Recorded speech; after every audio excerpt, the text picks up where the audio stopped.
What's up everyone, I'm Twisted. In my last videos, I analyzed Riot's other games, potential teasers for upcoming champions, and the current narrative of the world of Runeterra to find out what champions were the most likely to join Legends of Runeterra in this year's set. At the end of the second part, I asked you guys to share your theories for the upcoming champions in the comments, and in this video, I'll discuss your ideas and give you my thoughts on them. But before that, I want to thank you all for the overwhelming support on my last videos. The second part surpassed the first one in terms of views in less than 24 hours, and it's currently the 5th most video on my channel.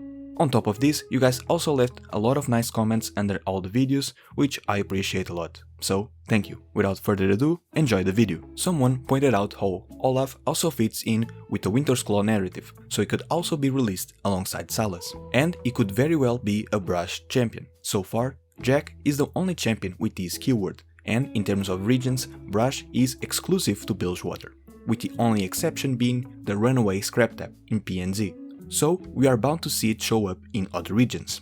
I can also see him utilizing Empowered. This vocab was released alongside Kayle, which made sense considering her gameplay. But, suspiciously, the only other region to get it was Freljord. Yes, since then we did get an Ionian card that uses it, but if the Powdery Poru was a teaser for the Poru King, maybe the Woolly Snail Moth is teasing a champion as well. I said in my last video how catastrophic threats could refer to the monsters Olaf fights, and this creature does sorta look like a monster. In the lore, Olaf is someone who seeks a warrior's death. However, he learned from an omen that he was to live a long life and die of old age, so he's never going to die in battle. This seems to be the reason why people think the leaked keyword Deathless could also apply to him, but I don't see this happening. Speaking of the Deathless keyword, one thing I completely missed while making my last video was that this keyword was leaked to come out in set 8, not in the current set, which is number 7. Therefore, my predictions for Karthus could be totally off. You guys corrected me on something I got wrong in one of my videos. I said that the last time we had heard Ryze's voice before his LOR release was with his League of Legends rework in 2016, which is not true. I misremembered and thought that the Call of Power cinematic was released alongside his rework, but it was actually released 2 years later in 2018, shortly after the release of the interactive map of Runeterra.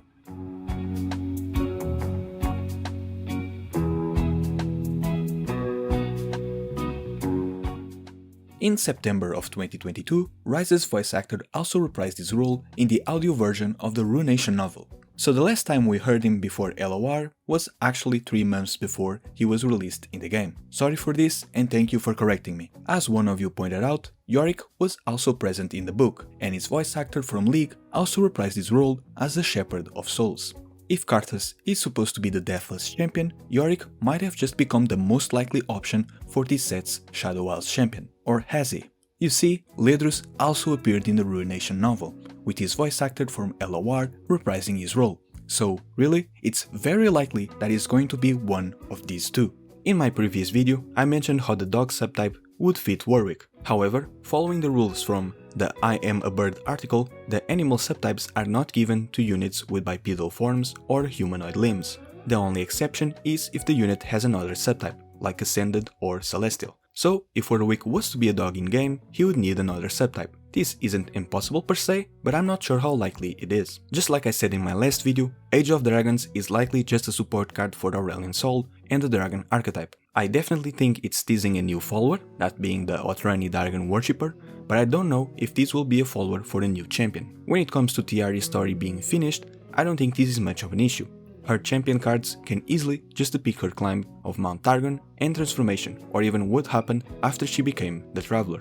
In my previous videos, I mentioned how I was expecting Morgana to be a Demacian champion when she eventually releases in LOR. And since I think Sylas will be this set's Demacian champion, I wasn't expecting to see Morgana so soon. My reasoning was that Kayle was already a Demacian who was put in the Targon region, which made sense for her from a thematic point of view because Kayle renounced her mortality and fully accepted her celestial powers. To me, placing Morgana in Demacia would work in a similar way. Morgana preferred to stay on the surface with the mortals.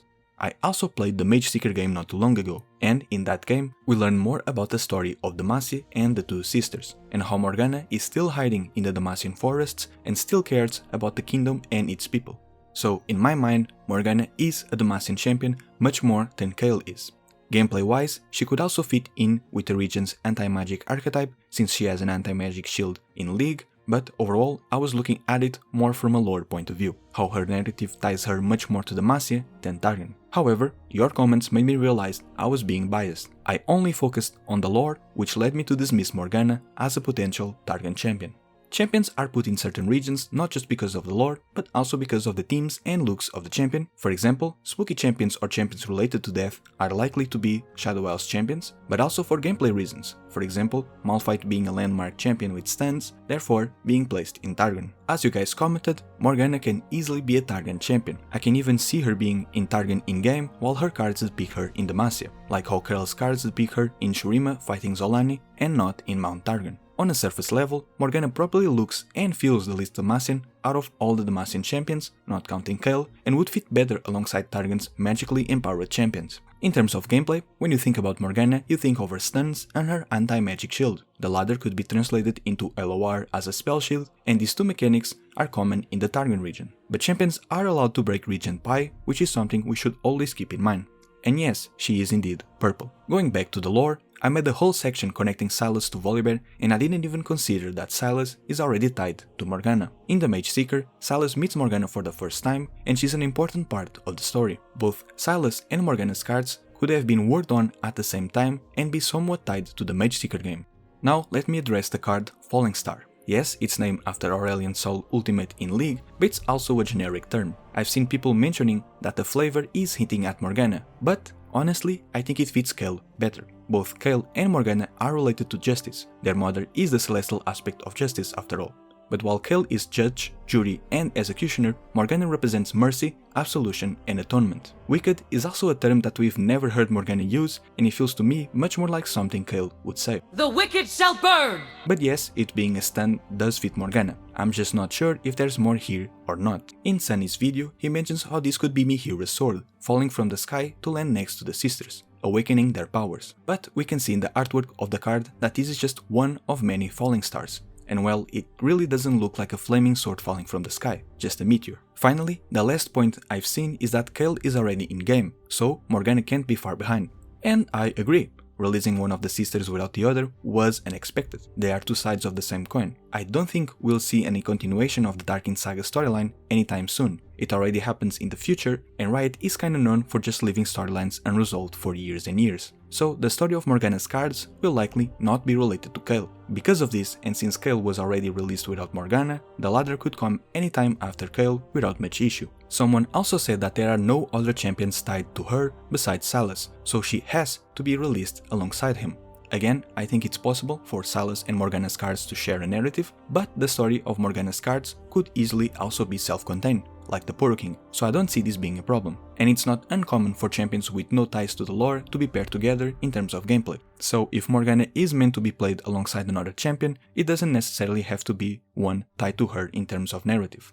One thing I quickly addressed in my previous video was how Rengar would fit the ambush mechanic very well, and some of you commented that he is not the only one. Kha'Zix is pretty much on the same boat as Rengar. Fiddlesticks, Shaco and Warwick could also work since ambush can be seen as a jump scare, and Twitch literally has an ability called ambush in League. But I have a problem with this. I think people are looking at it from a purely gameplay perspective, when ambush is very clearly jungle themed. At least at the moment. The units that have this mechanic are either jungle animals or poachers trying to catch these animals. From this perspective, Rengar and Kha'Zix would still fit in very well, the other champions not so much. Maybe each region's ambush could have a different base card, instead of all using Shadow in the Brush. It's an idea I've seen online, but I think that may just make the mechanic harder to understand for new players. With this being said, Legends of Runeterra describes the vocab as can be played hidden if you have no other hidden ambush allies, leaving the door open for a unit to be hidden in another card that isn't Shadow in the Brush, or even to be hidden without being an ambush unit. I think we'll eventually get a non-Shuriman champion and or units that do use ambush, despite Shadow in the Brush being a Shuriman card, just like how Jack's cards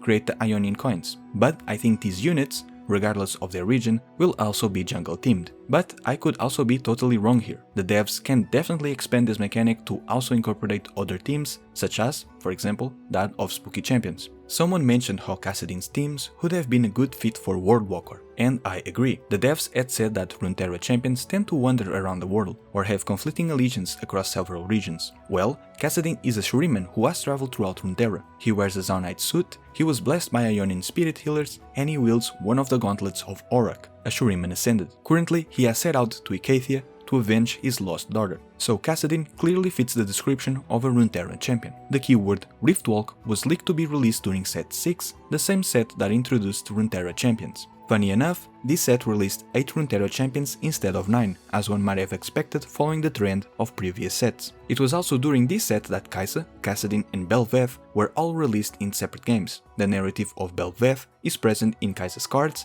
and Kassadin got a visual update for his Wild Rift release. This void content was even hinted at in universe stories that came out in 2021. All of this combined could mean that Kassadin was initially planned to be part of set 6. As this person mentioned, it would be cool if Xayah got new voice lines alongside Kassadin's release, like what happened with Yuumi and Nora.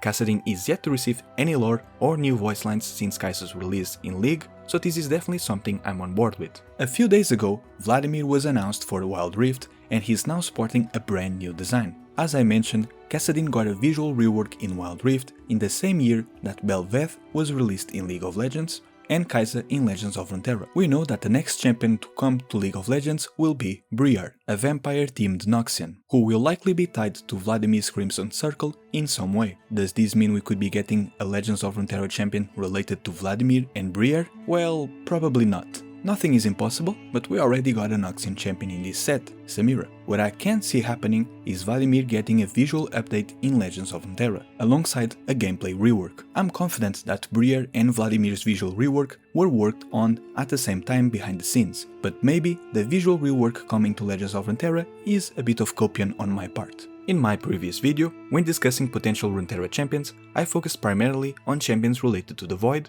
to Demons, or to Darkin, as well as champions from Ixtal or without any ties to a specific region. Almost all of these are not tied to any of the in-game regions, the exceptions being Yone, Nila, and Naafiri, and obviously some of the Void champions which are closely associated with Shurima. But there are other champions who are currently tied to a specific region that could potentially be released in LOR as Runeterra champions. Here are a few examples. Janna is associated with PNZ, but her looks and teams fit the region the least out of all the other remaining PNZ champions. PNZ has the largest pool of champions, and Janna is definitely the one that makes the most sense to not be a PNZ champion in-game. In terms of lore, there are tales of her all across Runeterra. She's just currently preyed to the most in Zone because of the air pollution in the city. Despite Mordekaiser being associated with Noxus, he visually and thematically could fit in the Shadow Isles as well. In fact, his lore before the rework used to tie him to the Shadow Isles. Now, all that's left from this connection is a small nod in the current bio of Elise. This being said, making him a Runeterran champion could also work.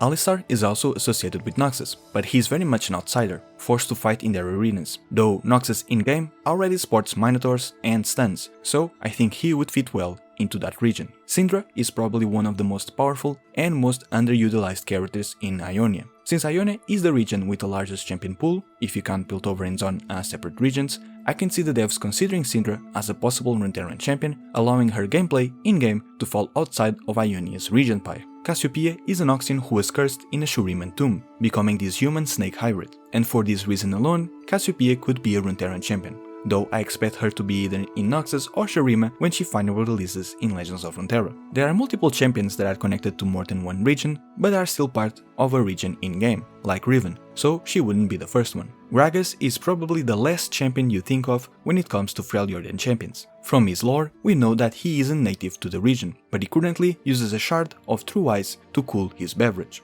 I don't have much to say about Gragas, I just think he could work well as a Runeterra champion. And with this being said, I think I've covered most of your comments and all the ideas I had left for the upcoming Legends of Runeterra champions. As always, if I missed anything, please let me know. Thank you all for the support, and thank you Sunny, your reaction to my videos helped my channel a lot.